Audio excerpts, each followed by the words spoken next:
All right, Joe, what's up, guys? It's your host of the Indaka YouTube channel, Octavius, and today we're just going to be introducing myself and just answering a couple questions that you guys have answered. So, without any further ado, let's get into it.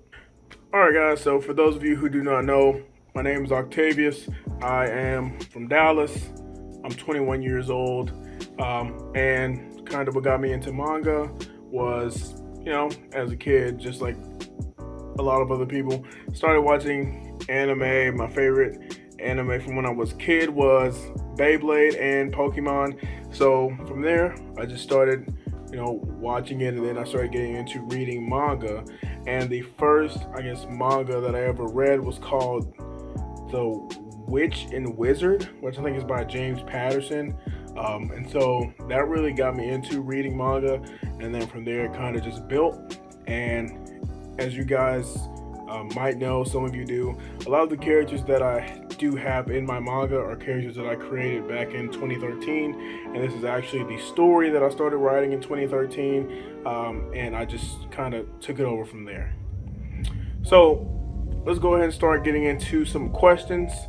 First, we have Tribe Called Chris, and their question is, okay, but where can I read? So a lot of you guys, if you guys are, looking into my bio, I have a link that has my website on it, and there you can read the first chapter. It's also on Webtoon and Tapas, so you can read the first chapter.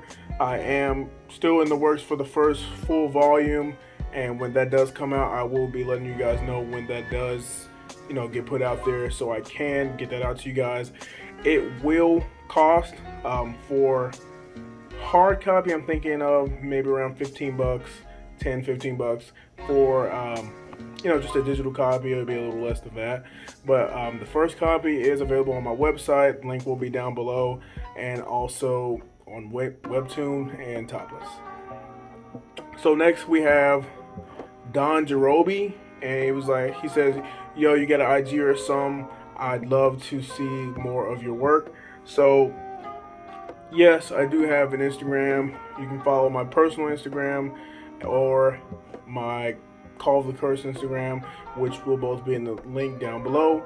And basically on my Call of the Curse Instagram, it's mainly just, posting about my manga and things of that nature. And so if you would like to see all of that, you can see it. But most of the time I do post on TikTok. For those of you who are, seeing me on TikTok, I do post on there more than I do on Instagram. So there you would get a little more updates on things other than just the pictures that I do show, but my Instagram will be in the description, as well as my Twitter. So next we have Dune325. He says, what manga, where to support? So right now I'm working on 2 manga and a fiction novel. So the manga, as you guys know, is called The Cursed, and I do have a Patreon. Link will be in the description down below. So if you guys do decide, hey, I want to support, you guys can always go and check out that Patreon. And that will lead into this next question, which is, bro, can you draw me in by Papara Dapa? And basically, if you guys look into my Patreon, I actually have a tier where if you do subscribe to that tier, you can actually be put in as a background character into the manga. So, if that is something that you guys would be interested in, definitely check that out. I would suggest you guys check that out. And if you want to support me, you can do so there on Patreon. I also have a Ko-fi as well. So if you guys do want to support me, you can do that there. Next, we have my boy Project Gang. And this was on my video on how much manga creators make, and he said $20,000 or $20. So basically, for my first chapter so far, when I did put it out for release for purchase, I spent quite a lot of money on it. So just for about 30 pages, I spent like $4,000. And so when I put that out there, I only earned $20 back. So basically, the proportions of, what I'm doing, what I'm paying for, so I can get the manga put out there is, very much more higher than what I am getting back. And so right now, with me putting the first chapter out for free, I kind of am not getting any money back from that. And I did spend $4,000 on that. So it's just kind of the difference in what I'm making versus what I'm spending. And that leads to the next question, which is, what is the software you use? So right now, because I am juggling a lot of things, I do have an artist for my manga. I found him on Fiverr, so it's a plug. I'm not paid for that, by the way. But Fiverr, guys, if for people who want to start their own manga, comic, anything like that, there are a lot of great artists on Fiverr that you can use, that you can hire. They will do your manga for you, your comic, everything, character designs. I got all that done on Fiverr. And they do have different art styles, different everything, different prices to meet your budget. So I would suggest, if that is something that you want to do and you're not art savvy, then Fiverr is a great option. But the program that my artists use and that I use is Photoshop, and I also use Procreate on my iPad. So if you have an iPad, I would suggest looking into Procreate. I did try the Adobe Photoshop on the iPad, but it was a little delay there, and it wasn't syncing up properly with the lines and everything like that. So I would suggest Procreate for that, because it is slightly better in my opinion, just because of the issues that I was having on my iPad. But it does work for other people, so it's up to you. Photoshop is free, but Procreate does cost $10, but it's only a one-time subscription, as to where Adobe Photoshop, you do have to pay the monthly subscription to use the actual app. So then we have Jen Barbs, who wants to know, is it a hard copy or soft copy? So I will be doing hard copies as well as digital copies. So it will be a traditional paperback manga, similar to what you guys would get. And that will be going on sale immediately once I do get that finished up for you guys. And with the digital copy, that would most likely get out a little sooner, just because I do have to produce the hard copies and everything like that. But I will be selling both, so if you guys want to see how to get those, if you subscribe to my Patreon, you will be able to get a free first copy. So just, if you guys are interested, link will be in the description. So yeah, guys, I really am looking forward to getting those, the manga out there. And so really with that, I just want you guys to know that I do appreciate your support and all the questions that you guys have. So now we're going to get into some questions from the Discord. If you guys are not on the Discord, I suggest you would join the Discord. Link is in the bio. If you guys want to hang out with the community, there's a lot of different artists in there, like Project Gang, and a lot of different creators who do create manga and comics and everything like that. So if you guys do want to join that community, so you can get a lot of new stuff from indie comic and manga creators, then I would definitely suggest that link will be in the bio. So the first question we have is from my man Project Gang, and he asked a couple questions here. His first question is, what inspired your series? And honestly, that's a hard one. So my main inspiration for manga has always been Dragon Ball. I've always been a big Dragon Ball Z fan. I didn't watch Dragon Ball until later on, but I've always been a big Dragon Ball Z fan. However, I knew that Dragon Ball is hard to top, and their powers on there are very, it's too overpowered. Like, if you look at now with Ultra Instinct and everything that's going on in Super, there's just no way for pretty much anyone to keep up, especially starting from where I started. I've always been a big sword fan. As you guys know, I have my katana back there. So I have been a big sword fan, so I would like, and I have wanted swords to always be prevalent in my manga. That's why, as you know, my main character, the Call of the Curse, has a sword, actually has two, and my main character for a new manga that I am coming out with, and I will give you some info on that as well, he has a sword as well. Now, I do like different types of swords, so they're not all going to be the same type of sword, but I do like to have those type of weapons. So I would say just what inspired my manga the most is just bits and pieces of manga that I have seen. Like, for example, if you guys notice, a lot of my characters do have certain aspects from some of my favorite characters from certain manga or anime.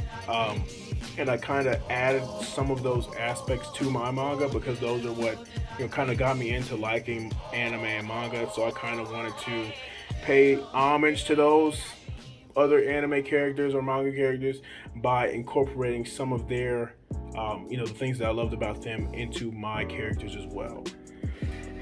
So next he asks, how do you feel about manga creators in the West versus the East? So honestly, I have no idea. I'm not really not really too versed in, regions, I guess you could say. But as far as manga creators in general, I'll just do kind of indie creators. So I do think that with indie creators, it's hard. Manga creating is hard. So for example, like I said before, you don't make a lot of money. So there are some people who decide, I'm not going to spend all this money, I'm just going to draw it myself. And so sometimes they don't have the best art, but you have to look past that to kind of get to the story, because the art's not going to always be great. Like, I see people like Inspired Author and I see his manga and his art is beautiful, right? And I look at mine and I'm like, okay, compared to his, yeah, I have some good panels that might be, some of his worst. So if you were to compare them, but, overall, it's about the story that you want to portray.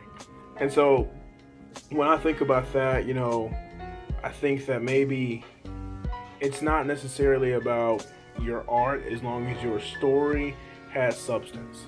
So there's a lot of manga or anime that I watch and read where it's good, it has a lot of fighting, has a lot of action, but it doesn't really compel you because the story is just not good. Like, yeah, a good fight scene is great every once in a while. Like, don't get me wrong, I love anime where there's a bunch of fighting and things of that nature, but I like substance. I want, something that goes beyond that, because you can just watch Dragon Ball Z, you can just watch Naruto, One Piece, Bleach, if you just want to see fighting, but those manga and anime have been going on for such a long time that they have built up a fan base, like every anime pretty much has fighting. If you think about the top anime, most of them have fighting, right? So what makes them different than, what you're trying to do?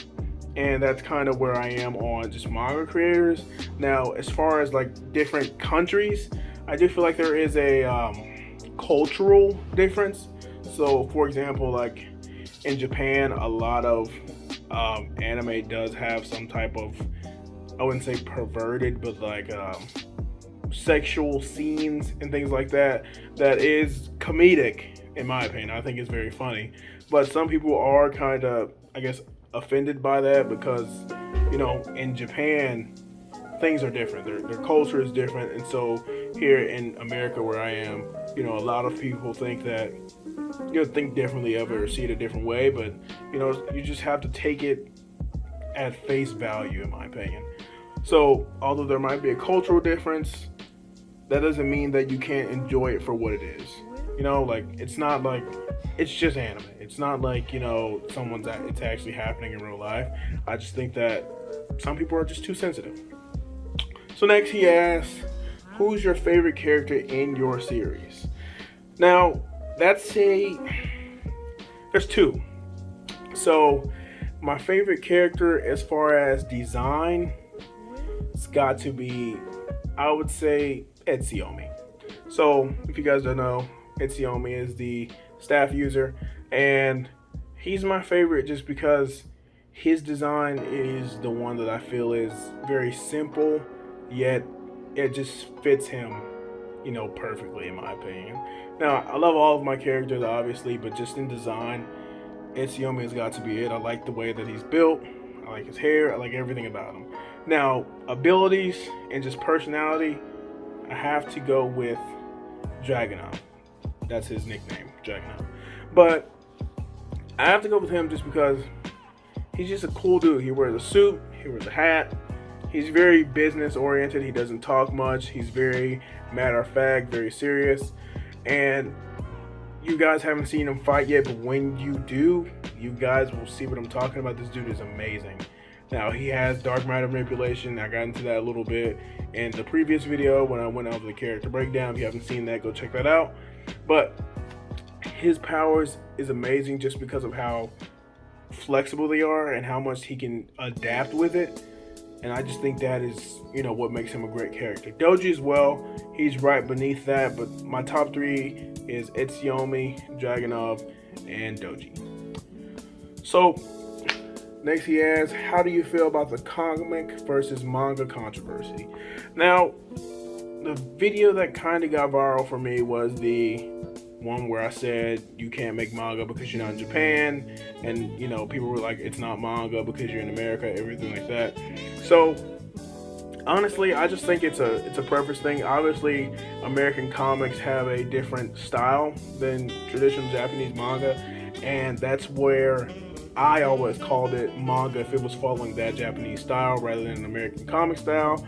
I do think it's just a matter of preference. Obviously, I prefer the manga style just because it's something I've always grown up looking at and watching and reading. I do read comics as well, but manga has always been my go-to. So I do think that there is, people who take their preferences overboard. Like, for example, I had just a few people in the comments who were making a big deal about me saying that my stuff was manga just because I'm not in Japan. I'm just like, I get it. I'm not Japanese. I'm not in Japan. I'm not from Japan. I've never been to Japan. But it's all just about the art style to me. It's traditional Japanese art style, in my opinion. I'm following the art style of many manga. And also, if you look at it, the creator of, I believe, God of High School, he's not from Japan. There's the Japanese manga, the traditional art and things of that nature has spread, and it's impacted a lot of people. So I don't think you can just call it, a comic, or you have to call it something other than manga just because you're not from Japan. When it's gone beyond Japan at this point. There's a lot of different manga that has gotten popular for being a manga and eventually became an anime, and that's all manga, and it became anime. It's not not considered a manga just because the person who created it isn't Japanese or in Japan. I just think that it's about an artistic style difference, not necessarily, you're born here, so this is what it's called, and stuff like that. Next question is, what advice would you give for future manga creators? So, for that, if anyone out there who is attempting or wanting to create a manga or anything like that, I definitely would support that you do that, because although you have to think of it as if, what you're doing is not for other people. So, for example, I know that the chances of me becoming as big as Akira Toriyama or people who create, Dragon Ball, One Piece, everyone like that, the chances are very slim, right? So, although, I want my manga to reach a lot of people, because I do feel like that there are a lot of things in there that, kind of express what I went through in my life and it could potentially help someone else. It's not, it's for me, if it does reach those people, then it does. If it doesn't, oh well, it's not necessarily that, oh, I want to be famous. I want everyone to know my story, everyone to read my manga. I want to be, rolling in money. Like, that would be all fine again. If that happened, if tomorrow I just woke up and everybody wanted my manga, that would be great, but that's not how the world works. A lot of times there are going to be people who fail, but it's not about them. It's about yourself. If you decide, hey, I want to write a story, I want to make it a manga, a comic, whatever you want it to be, you write that. Some people might like it, some people might not. It's not for them, it's for you. You can know at the end of the day that you said you wanted to do something and you did it. And that's how I'm approaching this manga. I wanted to write this story that I started back then, and it's something that I decided to do, and it has brought me a lot of joy. When I first got my first character designed, and that was Assault. I first got him designed, and when I first saw it, I was jumping like a little kid, dude. Like, it was just so happy to know that, it made me so happy to know that something that I had done a long time ago and something that I really wanted to pursue, and I was starting to see the fruits of that labor. And people might not actually like the character. Some people might, that's their decision. That's their opinion. But don't be afraid to do something because you're wanting other people's validation. If you're looking for other people's validation, then don't. If you're doing it because it's something you want to do, then I would definitely suggest that you do it as well. As far as story and characters go, I've gotten to the point where you're always going to it's hard to come up with a character that doesn't look like another character at this point. So it's not about whether he looks like someone or he looks like someone else. I've gotten a lot of people who says Kazuo looks like a lot of different people. Now, I don't necessarily see it, but I mean, that's their opinion. Some people say he looks like Gon.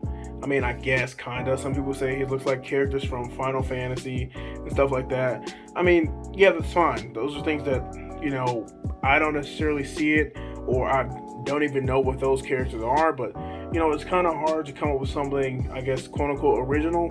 So just do something that you want to do. How you view your character, make your character like that. Because although it might look like the next guy, or it might look like some other character, that doesn't mean that you can't do it in your own way. So, for example, people think Etsuyomi looks like Gajio, which I can understand because his hair kind of resembles Gajio's. I did have Gajio and Raditz in mind when I was designing Etsuyomi. But that doesn't mean that that's a copy of the character or anything like that. It's just inspiration. The characters were there to inspire you, and if they weren't there to inspire you, then it would make no sense for you to even be watching it. So I'm just saying, if you decide, hey, I want to make this character, it doesn't matter if he looks like a spitting image of another character. You do it your way, you do it how you envisioned it, how you see it, and let the chips fall where they may. If some people decide, hey, this is fake, anything like that, that's just their opinion. As far as story goes, again, same thing. It's hard to come up with a story that hasn't already been done. I know that, Project Gang, he has a very interesting story that is a little different, that I don't think I've ever heard of before, especially with the way that he's doing his characters' powers and everything like that. If you guys want to hear more about that, go check out the interview that I did with him. Or Wenby, he also had some very interesting characters and very interesting powers. So I definitely think that, those are, it's not impossible to come up with things that are interesting just because they have been done before. So just, if you decide, hey, I want a character who is a ninja, he fights for his village.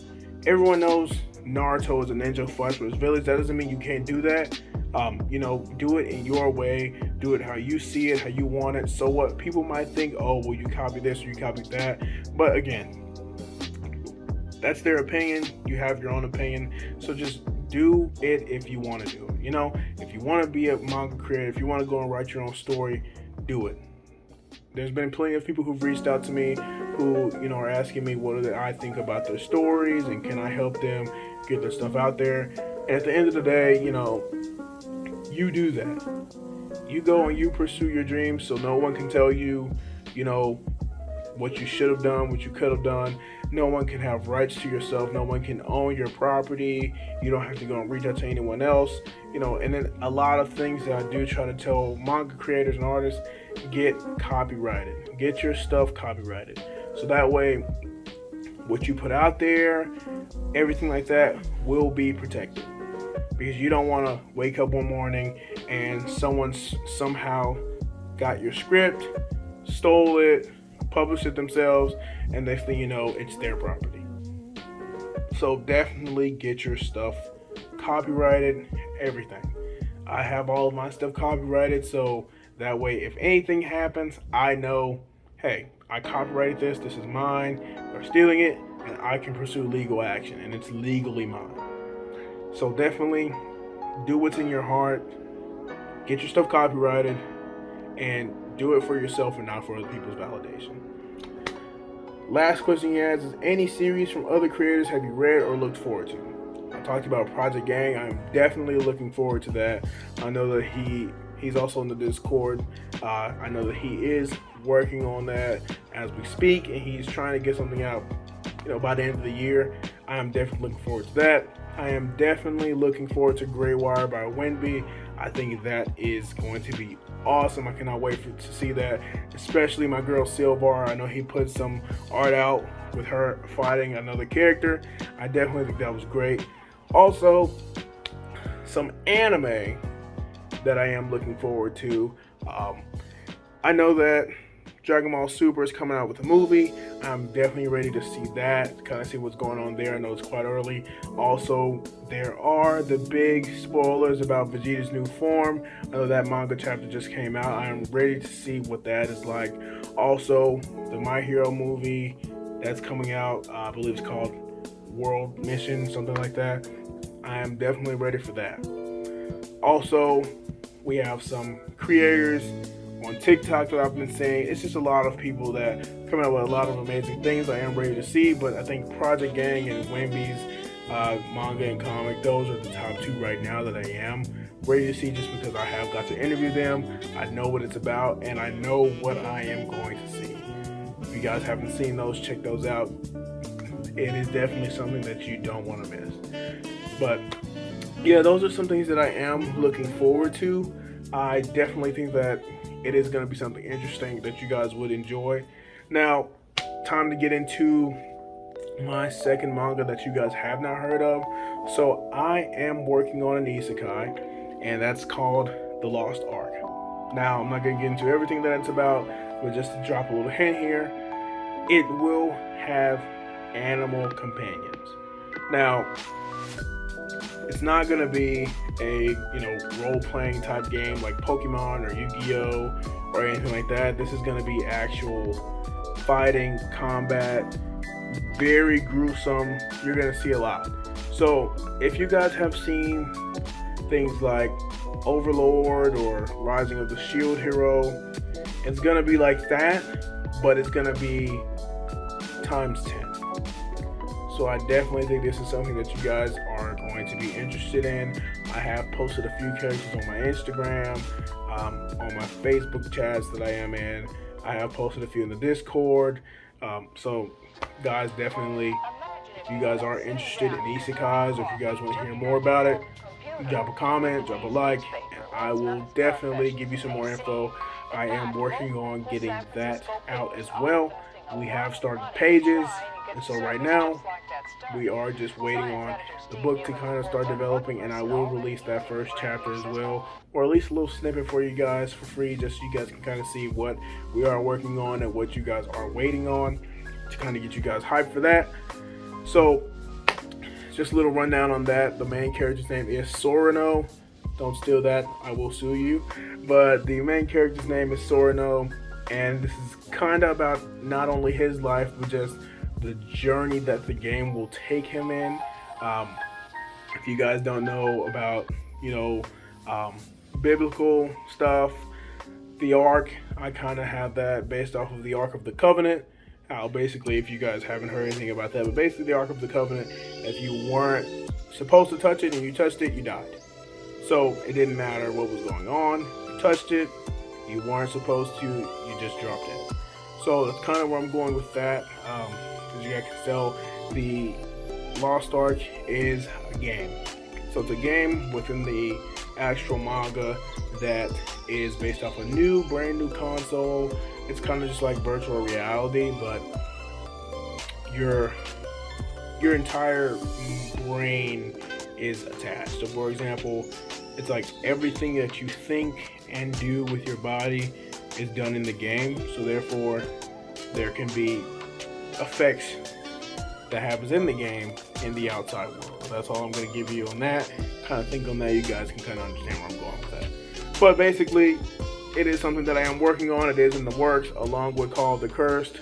So we have COTC and TLA. So if you hear me say that, COTC is called The Cursed, TLA is The Lost Ark. And I am working on one more, along with the fiction novel. The fiction novel is called Embers of a Cursed Soul. And I am getting that out, guys, as soon as possible. It will be about the history of Kazu's lineage. So Kazu's grandfather and his father. It will also have Tommy in it, who is going to be one of the characters in Call of the Curse. It will be about him and Kazu's grandfather and Kazu's father, and basically their interaction and how cursed people began, kind of the origin of that. So if you guys would be interested in kind of knowing the background and the history before Kazu and everyone else was, around and everything like that, that will be out. Hopefully I can get it out by the end of the year. I am working on that diligently for you guys. So we do have a lot of things in the works. I am working on those two manga, TLA and COTC, as well as Embers of a Cursed Soul. And we do have a third and fourth manga that is in the works right now. It's in the early stages, guys, pre-production. So I am working on getting that out to you guys as well. So if that is something that you guys would be interested in, I suggest that you guys check it out. Follow me on TikTok. I will always be posting updates on there. Follow me on Instagram, Twitter, everything. So just follow me, and I will be getting you guys some updates on that. Guys, please subscribe to the Patreon. You can donate to my Ko-fi. Just give me some support, guys. I am trying to get this out to you. And I hope you guys really enjoy it, guys. But that's all the questions we have for today. I will be doing another one, so if you guys have any questions, you can drop a comment on any of my videos, or you can drop a comment here and I will be answering them. I will try to be doing a Q&A, pretty frequently here, just to kind of give you guys some updates on what's going on with me and what's going on with the manga, with the fiction novel, everything that's going on, guys. But thank you guys so much for tuning in, and peace.